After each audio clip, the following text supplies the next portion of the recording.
ওহে কি করিলে বলো, পাইব তোমারে রাখিব আখিতে আখিতে।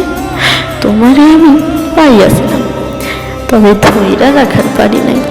হইরা গেছ আমারে ফাঁকি দিয়া, হইরা গেছ। কিছু কিছু মানুষের জীবন এই দুই লাইনেই আটকে যায়। যেমন আমি, একাকিত্ব জীবনে হঠাৎ কেউ আসলো, অনেক যত্ন করলো, অনেক খেয়াল রাখলো, অনেক ভালোবাসলো। সে ভাবতে বাধ্য করালো। মানুষটি নিঃস্বার্থভাবে আমায় ভালোবাসে, কোনো দোষ খুঁজে পাই না তার। দিন যায়, মাস যায়, এমনভাবে কয়েকটি বছর কেটে যায়।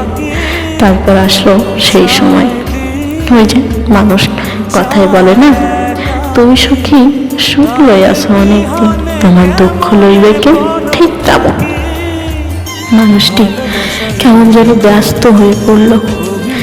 আমার চোখের কাজল দেখার তার সময় নেই। আমি মাথায় খোপা করেছি, এটাও তার বিরক্ত লাগে। তার কাছে অন্য সব কিছুর গুরুত্ব আছে, আমি তার গুরুত্বের নই। কেন কেন আমার ব্যস্ততা নেই?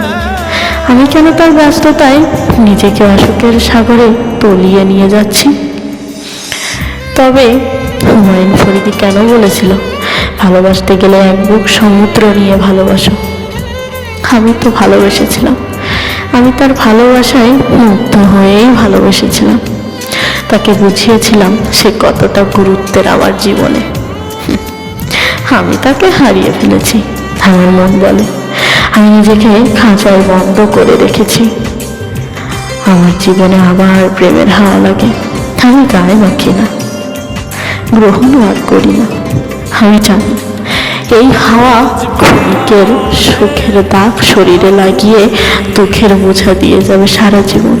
তাই তো বলি, আমি খাঁচায় বন্দি শুকিয়ে একটা পাখি, কেউ চাইলেই আমায় মুক্ত করে মায়া বাড়িয়ে দিতে পারবে না ফাঁকি।